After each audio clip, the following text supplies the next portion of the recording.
So it is happening. That's why I said that, you know, there are some bad times coming. And it's just a question of how bad we're willing to let them get. But it's also why, and I think this is why I keep coming back to, I don't think the conversation is to talk about carbon pricing, right?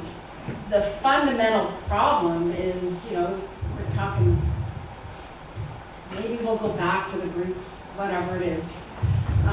But the way that we are basically indoctrinated to think about us as being somehow separate from nature, dominating nature, not interconnected and interdependent, that we are nature, right? That these hurts, you know, that's why I feel some every day is a stab, you know. These hurts that we are putting hurts on us. We're all in grief. I'm particularly in a bad state. So, you know, we've got eco-anxiety, ecological grief is rampant. I see it in young people all the time. I see it in old people all the time.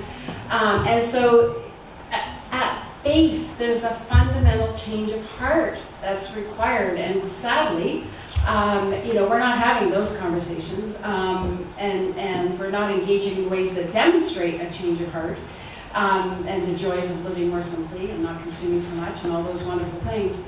And that's got to be a global movement, right? It's got to be something that we do everywhere. Do I think it's going to happen in time?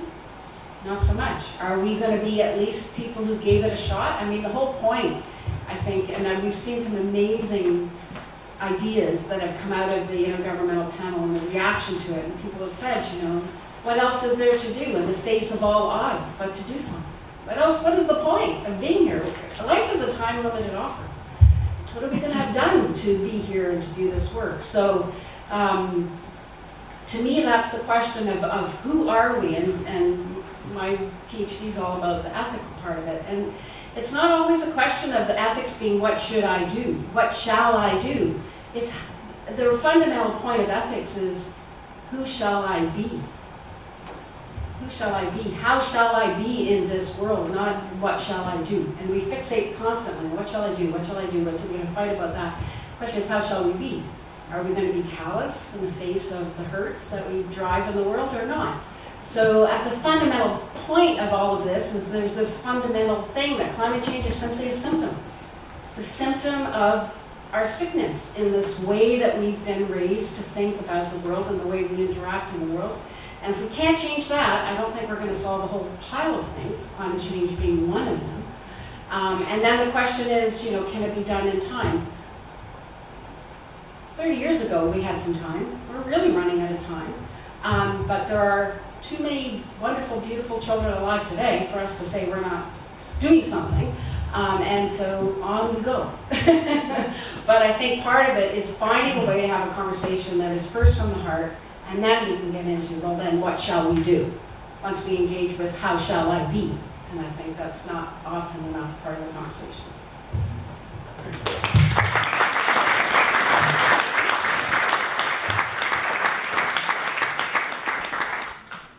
There's bonus points for students, but anyway, it seems that everyone has asked their questions, and that seems like a lovely spot to end, and I concur.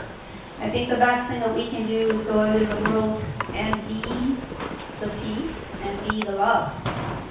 And we can hear each other from that position, and we can find solutions from that position.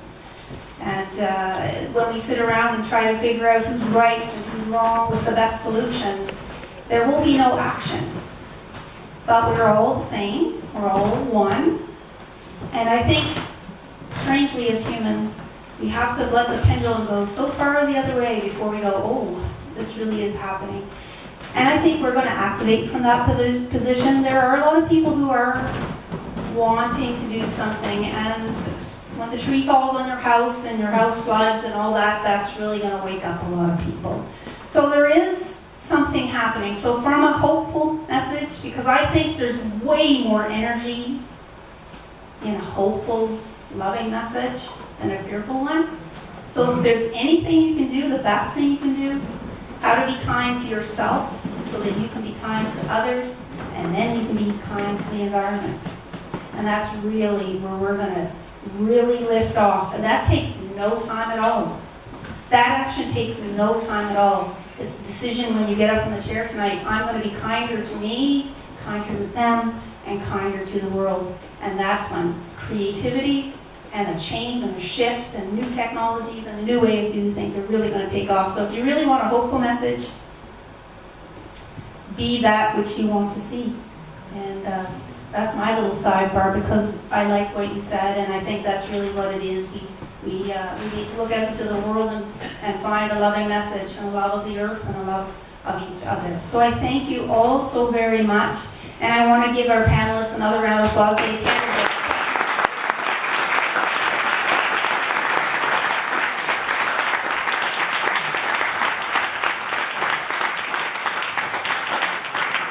care on your way home, and be good to each other.